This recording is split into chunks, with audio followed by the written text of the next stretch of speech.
వివరాలుగా బులెటిన్లో డీటెయిల్స్ చూద్దాం. కృష్ణా జిల్లా మచిలీపట్నంలో మంత్రి కొల్లు రవీంద్ర ఆధ్వర్యంలో ప్రజా దర్బార్ నిర్వహించారు. మంత్రికి అర్జీలు ఇచ్చేందుకు ప్రజలు పెద్ద ఎత్తున తరలివచ్చారు. ప్రజల నుంచి వచ్చిన ప్రతి అర్జీని మంత్రి క్షుణ్ణంగా పరిశీలించిన పరిష్కార చర్యలు చేపట్టాలని సంబంధిత అధికారులు ఆదేశించారు. అనంతరం 26 మంది లబ్ధిదారులకు సీఎం సహాయ నిధి కింద 15,60,000 రూపాయల చెక్కులను పంపిణీ చేశారు.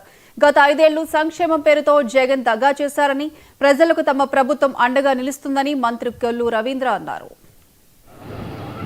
గౌరవ ముఖ్యమంత్రి చంద్రబాబు నాయుడు గారు కూటమి ప్రభుత్వం పేదల పక్షాన నిలబడుతుందనే దానికి ఈరోజు ఈ సీఎం రిలీఫ్ ఫండ్ కింద పెద్ద ఎత్తున ఏదైతే ఎన్టీఆర్ వైద్య సేవలో కవర్ కానీ ఇంకా సామాన్య ప్రజలు ఏదైతే వైద్య సహాయం చేసే దాంట్లో కొన్ని కవర్ కానటువంటి వాటికి కూడా ఈరోజు పెద్ద ఎత్తున సీఎం రిలీఫ్ ఫండ్ నుంచి ఇవ్వడం జరుగుతుంది. దాదాపు ఇప్పటికీ మచిలీపట్నం కాన్స్టిట్యున్సీలో 5 కోట్ల పైనే ఈ సీఎం రిలీఫ్ కింద ఇచ్చాం.